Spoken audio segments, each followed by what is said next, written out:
Podemos adicionar o tempo do pequeno expediente, 8 minutos para Vossa Excelência. Senhor presidente, senhoras e senhores deputados, Ni hao. Com a típica saudação em mandarim, a República da China, Taiwan, senhor presidente, saúda o restante do mundo. Há cerca de 15 dias retornei de missão oficial àquela nação asiática e tive a oportunidade, senhor presidente, de conhecer um país que se desenvolve em ritmo bastante acelerado. Um país de tradições culturais milenares, mas que, ao não negar o seu passado, forma vínculos muito seguros e sólidos para com o futuro da sua nação e das suas próximas gerações. Senhor presidente, conheci uma nação, em primeiro lugar, com um ethos bastante sólido e definido, o que é por si só curioso, num país onde mais de 50% da população se declara agnóstica. Notadamente, nas culturas ocidentais, a formação do ethos de cada uma das nações está diretamente relacionada à sua tradição religiosa e cultural. Pois em Taiwan, mais de 50% da população se declara agnóstica e ainda assim existe um ethos muito sólido. O padrão ético é bastante definido, bastante claro e não há nenhum tipo de dúvida sobre o comportamento nem dos agentes públicos, nem da sociedade como um todo.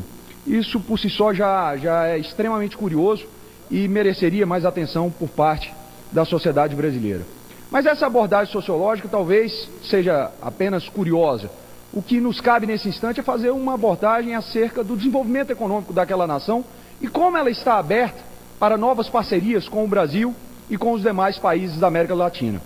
Aliás, senhor presidente, é importante salientar que a República da China, Taiwan, tem um foco muito claro, definido, em relação à América Latina. Dos 23 países que a reconhecem oficialmente como nação, 13 estão situados na América Latina ou no Caribe. Há, portanto, uma relação bastante antiga entre a nossa região e aquele país. Do ponto de vista comercial, a República da China, Taiwan, tem dialogado com praticamente todas as nações do mundo, inclusive com a China continental, o que é uma surpresa para muitos brasileiros e para muitos ocidentais.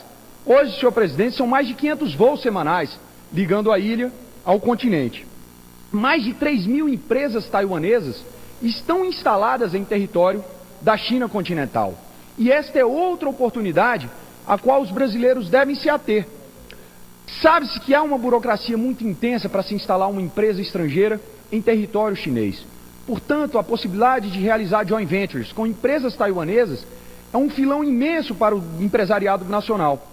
Se quer fincar bases no país que tem o maior mercado consumidor do mundo e aquele que cresce em ritmo mais acelerado, o Brasil pode e deve formar joint ventures com empresas taiwanesas. Aliás, senhor presidente, quando se fala dessa relação Taiwan-China, ainda há uma elevada dose de desconhecimento.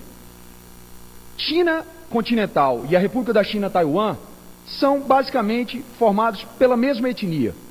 Tem a mesma língua, o mandarim, e diga-se de passagem, senhor presidente, o povo de Taiwan se orgulha de dizer que preserva o mandarim melhor do que a contrapartida da China continental.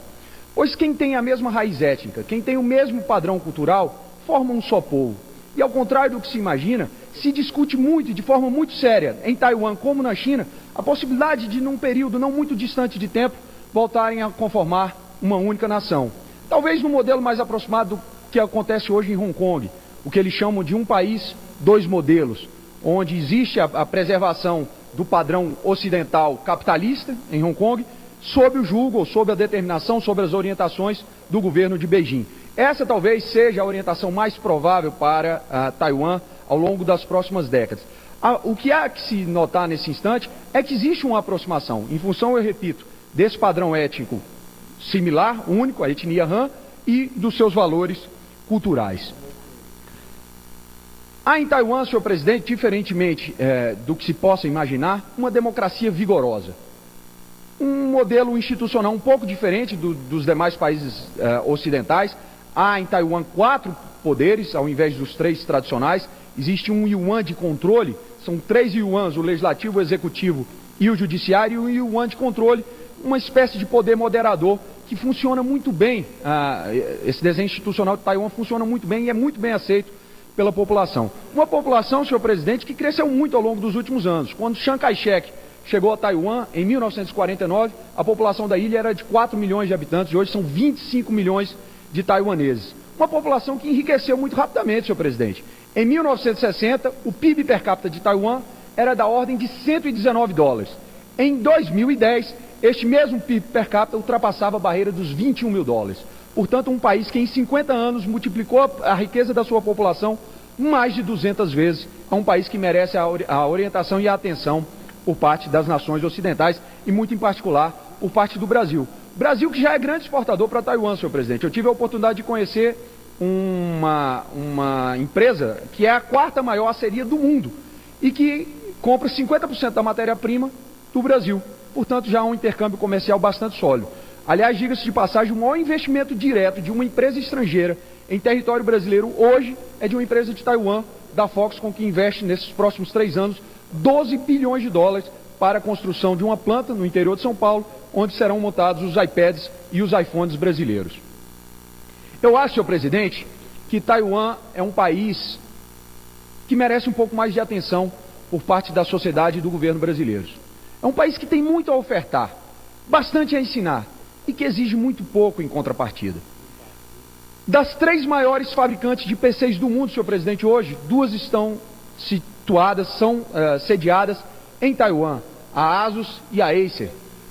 Empresas que faturam mais de $1 bilhão em Taiwan, senhor presidente, são mais de 20. É um país, portanto, que tem muito a oferecer do ponto de vista comercial, pode enxergar Taiwan como um entreposto para que o Brasil negocie com a Ásia como um todo. É o mercado que mais vai consumir ao longo desse próximo século. Os 2 maiores mercados consumidores do mundo estão na Ásia, a China continental e a Índia, e o Brasil ainda volta muito pouco seus olhos para aquele mercado. E Taiwan pode e deve ser essa base brasileira em território asiático.